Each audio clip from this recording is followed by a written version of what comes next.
Right, grab your coffee because we're diving into Labour's latest brainwave on channel crossings, and spoiler alert, it's about as effective as using a chocolate teapot to solve the housing crisis. More than 25,000 people have crossed the channel in small boats this year alone, and Yvette Cooper's response. Let's make it illegal to advertise these crossings on social media. Revolutionary stuff, truly groundbreaking. I'm sure the criminal gangs are absolutely quaking in their designer trainers right now. But here's where it gets interesting. Immigration lawyer Ivon Sampson has just told Labour exactly why their plan is destined for the political graveyard, and frankly, his analysis is more brutal than a Gordon Ramsay kitchen meltdown. We're talking about a policy so poorly thought through that it makes previous government U-turns look like masterclasses in strategic planning. So what's really going on here? Why is Labour's tough-talking approach about as intimidating as a strongly worded letter from your local parish council? And more importantly, what would actually work?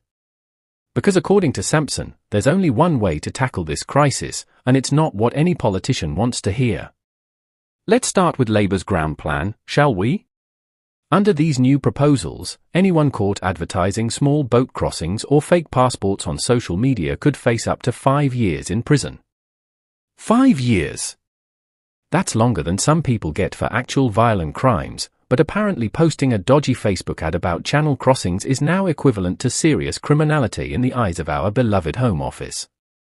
Yvette Cooper, bless her cotton socks, described these advertisers as immoral criminals who lead migrants into life-threatening situations. She's not wrong about the immoral bit, but here's the thing, and this is where Labour's logic falls apart faster than a deck chair in a hurricane. These aren't your average social media influencers we're talking about. These are sophisticated criminal networks operating across multiple jurisdictions with resources that would make most small businesses weep with envy. Cooper's statement about being determined to do everything we can to stop them, wherever they operate, sounds wonderfully resolute, doesn't it? The only problem is that wherever they operate includes countries where British law enforcement has about as much authority as a traffic warden at a Formula One race. It's like declaring war on the weather, admirable in its ambition, absolutely hopeless in its execution. Here's where Sampson's criticism cuts through the political waffle like a hot knife through butter. He calls it "catch me if you can" and describes it as another announcement by the government without thinking through carefully how they are actually going to prosecute. And he's absolutely spot on. This policy has all the hallmarks of something dreamed up in a Westminster bubble, far removed from the gritty realities of international criminal prosecution. Think about it for a second. These criminal gangs aren't exactly operating like legitimate businesses with registered offices and customer service departments. They're using encrypted messaging apps, operating across multiple countries, and constantly adapting their methods.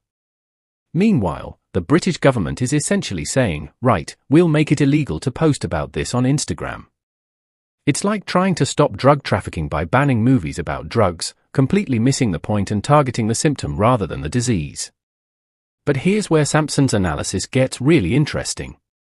He points out that even the previous smashing the criminal gangs approach has been an abysmal failure. Why? Because these gangs aren't organized the way politicians imagine them to be. They're not sitting around boardroom tables with org charts and pension schemes. As soon as one operation gets shut down, another pops up faster than a game of criminal whack-a-mole. The fundamental issue, according to Sampson, is that as long as there are profits to be made and a steady flow of customers, you'll have a continued supply of gang members. It's basic economics, really. Supply and demand. And Labour's latest policy completely ignores the demand side of the equation while focusing on a tiny sliver of the supply chain that's easily replaceable.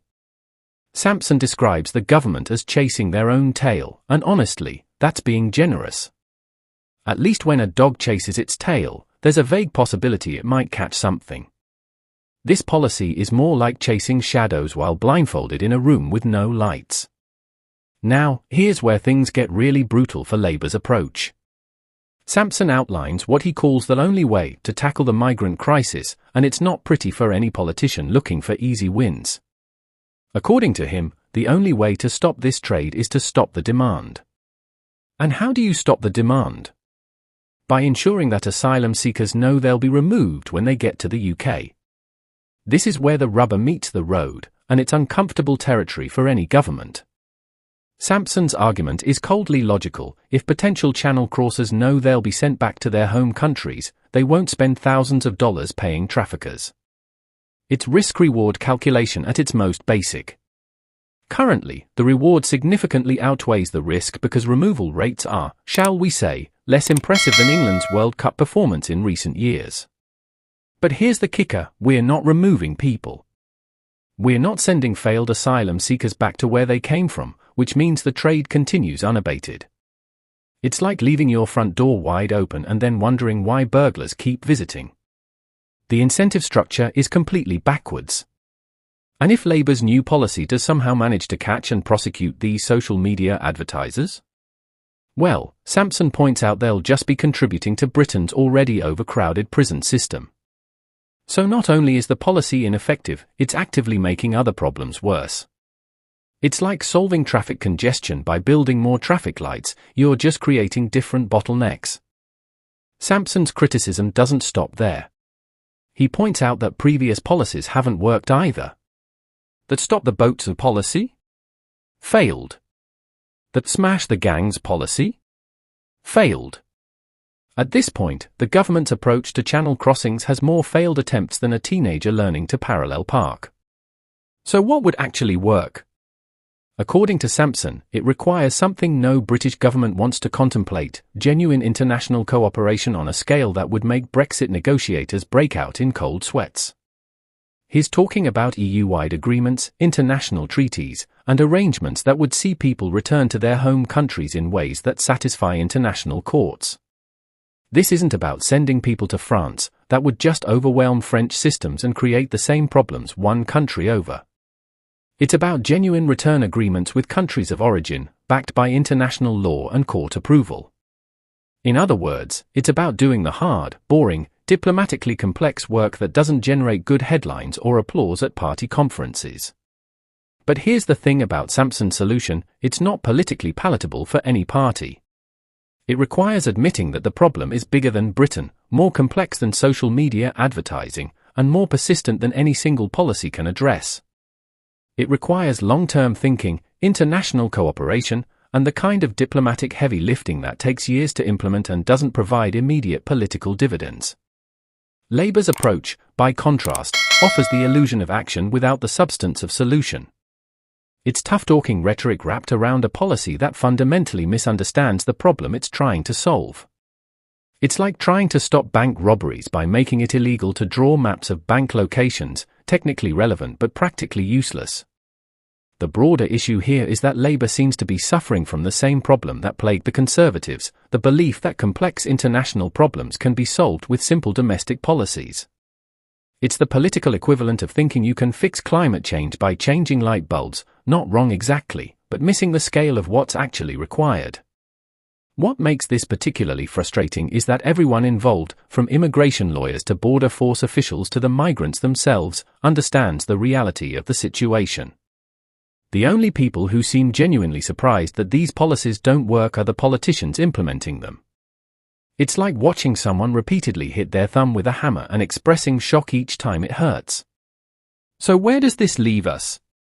Well, if Sampson is right, and his track record suggests he probably is, we're looking at more of the same. More announcements, more tough-talking rhetoric, more policies that sound decisive but achieve little. Meanwhile, the boats keep coming, the gangs keep operating, and the fundamental problems remain unaddressed. The real tragedy here isn't just that Labour's policy won't work, it's that by focusing on ineffective measures, they're avoiding the difficult conversations about what would actually be required to address this crisis.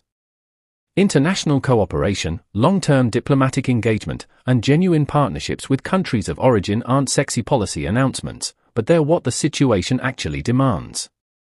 Until British politicians are willing to engage with the complexity of international migration rather than the simplicity of social media regulation, we're going to keep seeing variations of the same failed approaches.